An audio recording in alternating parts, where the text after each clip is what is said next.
Em 2007, chegava aos cinemas um filme sobre 300 espartanos corajosos e com o abdômen trincado, que enfrentavam um exército imenso. Agora, anos depois, é hora de dissecar 300 quadro a quadro, cena a cena, revelando cada detalhe, easter egg e referência que você pode ter perdido. Em todos os detalhes que você perdeu, ou não, em 300. Ótimo. Vale lembrar que o filme é uma adaptação da HQ de Frank Miller, que se inspirou em suas memórias de quando assistiu os 300 de Esparta na infância, que por sua vez é baseado na Batalha Real de Termópilas. Ou seja, embora o filme utilize muitos elementos reais, ele não se compromete com os fatos. Então vamos logo analisá-lo do começo ao fim, incluindo seus efeitos especiais e erros.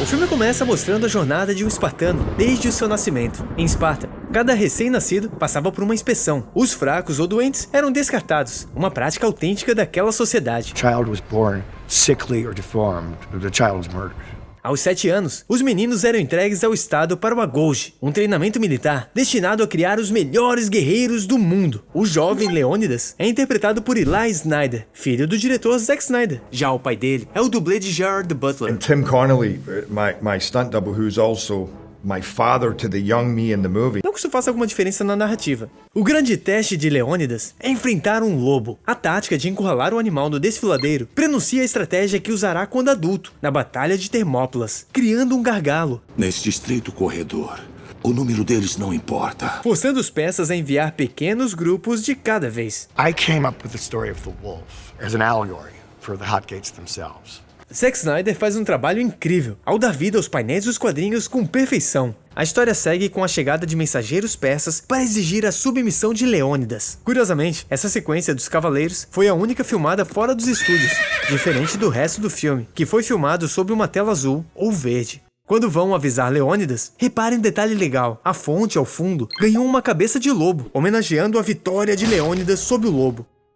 O que faz essa mulher achar que pode falar entre homens? Porque só as espartanas dão à luz a homens de verdade. A liberdade das mulheres espartanas, embora pareça moderno para a época, é historicamente preciso. Unusually, in the ancient world, Spartan women were not repressed. É por isso que Leônidas busca a aprovação da esposa antes de jogar o mensageiro no poço. A exigência, terra e água, simboliza submissão. Os espartanos respondem com ironia, jogando o mensageiro e o exército todo no poço. Terra e água.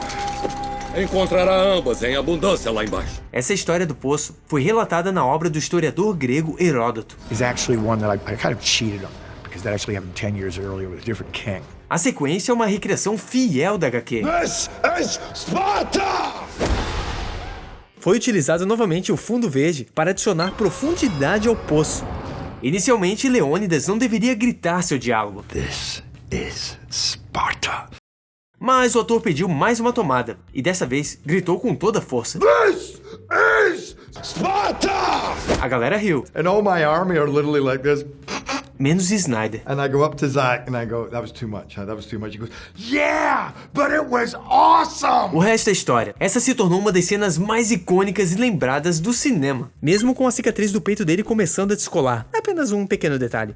Ciente das consequências de jogar o mensageiro no poço, Leônidas busca a permissão do conselho para guerrear. Eles recorrem ao oráculo, uma bela jovem, com um piercing moderno na orelha. Os movimentos fluidos foram obtidos gravando a atriz num tanque d'água. O oráculo prevê a derrota de Esparta e toda a Grécia. No mundo real, os Éforos não eram seres místicos, e sim um conselho formado por 5 anciões eleitos anualmente pelo povo, responsáveis por supervisionar as decisões do rei. Porém, Frank Miller capturou muito bem a essência do que esses velhos tentavam fazer, prever o futuro para palpitar sobre o que o rei deveria ou não fazer para o bem de Esparta. Quando é revelado que os Éforos foram subornados para impedir o rei de entrar na guerra, Snyder diminui a exposição do persa para reforçar o paralelo entre os persas e o lobo que Leônidas enfrentou quando jovem. Desafiando a profecia, Leônidas leva 300 dos seus melhores guerreiros para passear. O conselho fica de mãos atadas, porque ninguém pode impedi-lo de passear.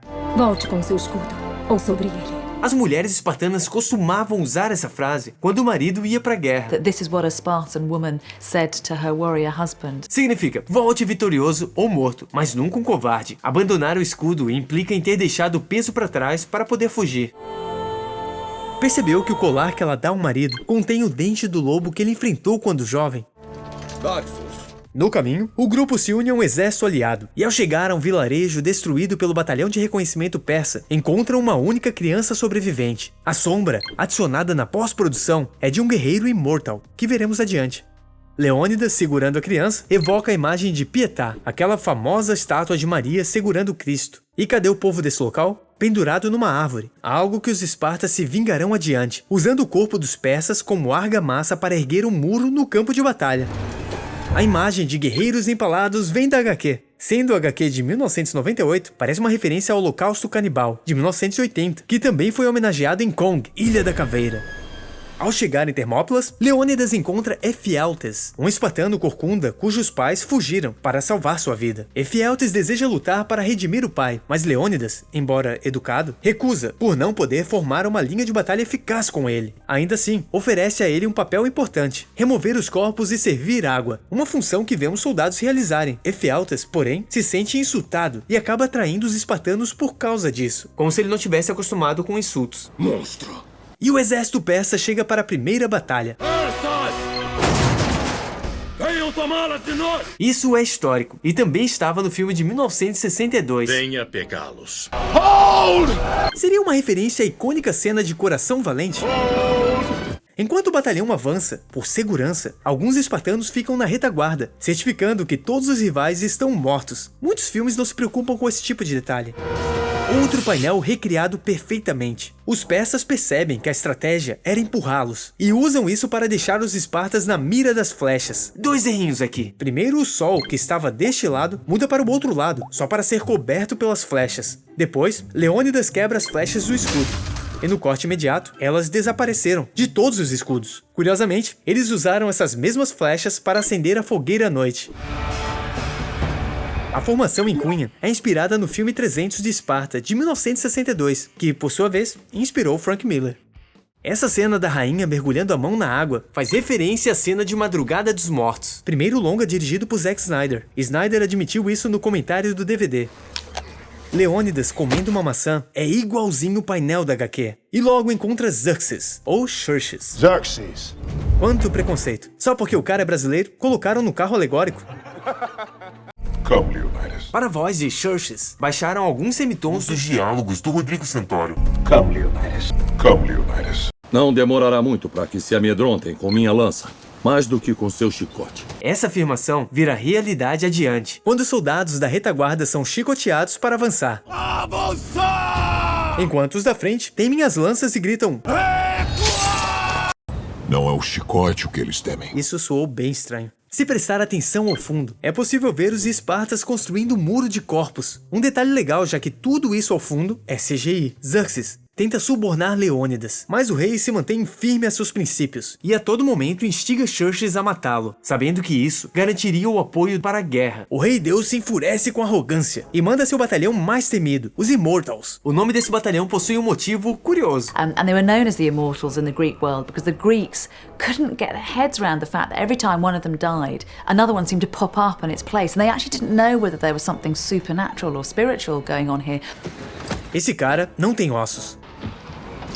Os Immortals até matam alguns espartanos, mas acabam derrotados facilmente. Mais tarde, Efialtes negocia com Xerxes para encurralar os espartanos, em troca de mulheres e dinheiro. Enquanto isso, em Esparta, a esposa de Leônidas busca apoio para enviar soldados. Um desses encontros deveria apresentar apenas silhuetas, representando que ela está agindo pelas sombras. No final, sobrou apenas essa tomada. A rainha acaba trocando favores com um influente político. Ele não cumpre a promessa, e a rainha mata ele. As moedas com o rosto de Xerxes caem, revelando sua traição, numa clara alusão a Judas. Então Leônidas descobre a traição de Efialtes. Sabendo que serão massacrados, os aliados dão fora. Então ele pede a Dírios que retorne e conte sua história. Cercados, Leônidas fica cara a cara com o traidor. Que viva para sempre. Tudo que Efialtes queria era ser um guerreiro espartano e redimir seu pai. Morrer em batalha é a maior glória para um espartano. Isso é, Leônidas nega essa glória, ao mesmo tempo que deseja que Efialtes seja lembrado para sempre como traidor. Isso se concretizou. Na Grécia moderna, Efialtes virou sinônimo de traidor, pesadelo. Uma cena deletada mostraria ele tentando se matar após a conversa com Leônidas, mas não teve sucesso, e foi o que levou à sua traição.